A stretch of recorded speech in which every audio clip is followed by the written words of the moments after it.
Bonsoir et bienvenue dans un nouvel épisode des Murmures de l'Histoire. Ce soir, nous allons plonger dans un scandale qui a profondément divisé la France. Un événement qui a révélé les fractures sociales et politiques d'une nation entière. Nous allons parler de l'affaire Dreyfus. Un procès qui a marqué l'histoire, non seulement par son injustice, mais aussi par la lutte pour la vérité et la réhabilitation d'un homme innocent. Ferme les yeux et laisse-toi guider dans cette histoire de trahison, de mensonge et de courage. Nous sommes en 1894. La France, une république encore fragile, est en proie à des tensions sociales et politiques. La défaite de 1870 face à l'Allemagne est encore dans toutes les mémoires. Et l'armée française est obsédée par la peur de l'espionnage. C'est dans ce climat de suspicion généralisée qu'éclate l'affaire Dreyfus.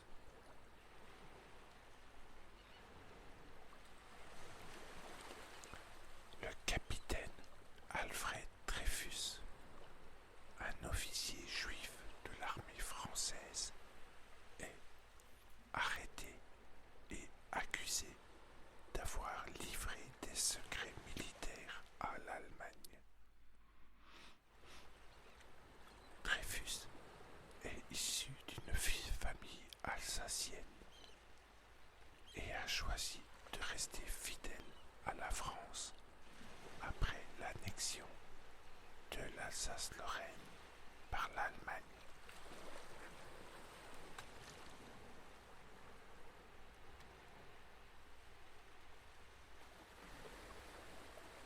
Pourtant, sans preuve concrète, il devient le parfait bouc émissaire pour une armée et une nation en quête de coupables.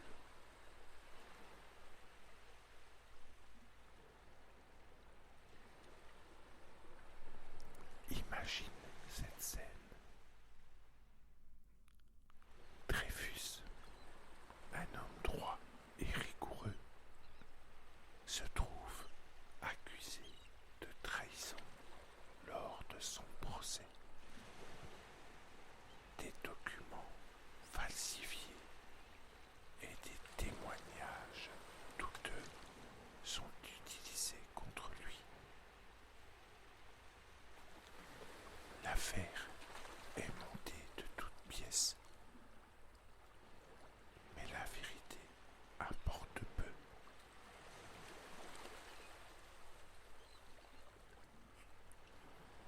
Pour l'armée et une grande partie de l'opinion publique, Dreyfus est coupable d'avance, non pas à cause de ses actes, mais à cause de ses origines juives. Le nationalisme antisémite est en pleine montée et Dreyfus devient la cible idéale. Le verdict tombe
Athènes,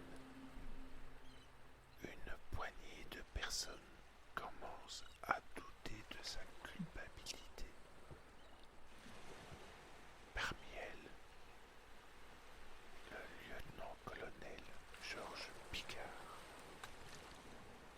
un homme intègre qui, en 1896, découvre des preuves montrant que le véritable espion n'est pas Dreyfus, mais un autre officier, le commandant Ferdinand Estarsi.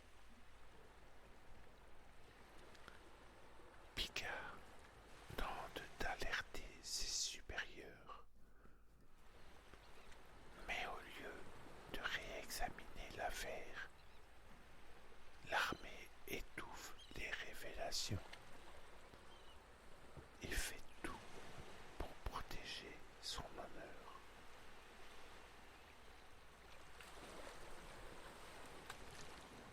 Mais le scandale grandit. La presse s'empare de l'affaire et la France se divise en deux camps. Les Dreyfusards, ceux qui défendent l'innocence de Dreyfus et réclament justice, et les anti-Dreyfusards, qui refusent de remettre en question le verdict, aveuglé par l'antisémitisme et le nationalisme. La nation tout entière est déchirée par cette affaire. Et puis, il y a un événement qui va tout changer. Le 13 janvier 1898, l'écrivain Émile Zola publie une lettre ouverte dans le journal L'Aurore. Cette lettre intitulée J'accuse accuse directement l'armée et le gouvernement d'avoir condamné un homme innocent pour protéger leur propre intérêt. Zola dénonce les mensonges, les faux témoignages et les scandales judiciaires. Son courage est immense, car en publiant cette lettre, il risque sa carrière et même sa liberté. Imagine l'impact de ces mots. La lettre de Zola est un choc. Elle résonne dans toute la France et au-delà de ses frontières. Pour la première fois, quelqu'un ose défier ouvertement l'armée et le gouvernement au nom de la vérité et de la justice. Mais cela ne se fait pas par conséquence.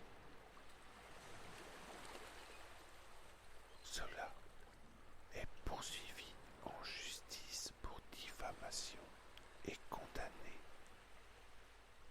Mais son acte de bravure relance l'affaire Dreyfus.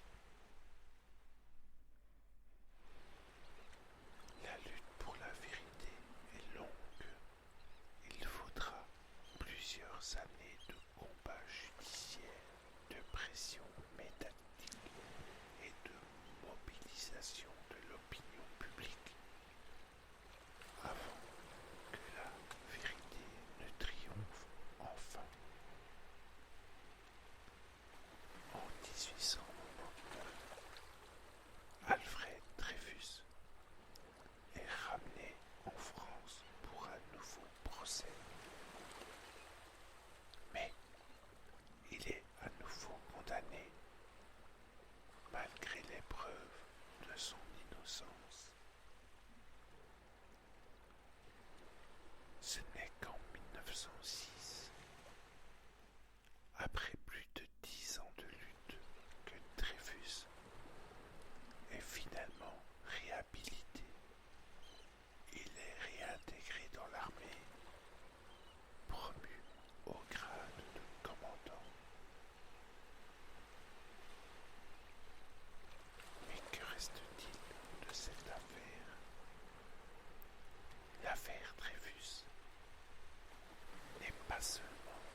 XVI entre antisémitisme, nationalisme et la défense des valeurs républicaines. Elle a montré à quel point les institutions pouvaient être corrompues, mais aussi qu'une poignée de voix courageuses comme celle de Zola pouvait renverser le cours des événements. Et toi, qu'en penses-tu? Peut-être que cette histoire te rappelle que la quête de la justice est souvent longue, mais qu'elle finit par triompher, même face à des forces puissantes et déterminées. L'affaire Dreyfus nous enseigne que la vérité est fragile, qu'elle peut être étouffée par la peur, les préjugés ou l'ignorance, mais qu'elle trouve toujours un moyen de se faire entendre, pour peu que certains osent se battre pour elle.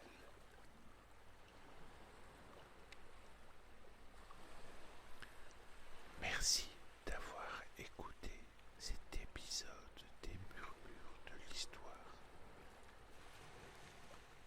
Ce soir, nous avons exploré une des pages les plus sombres de l'histoire de France, mais aussi l'un de ses plus beaux combats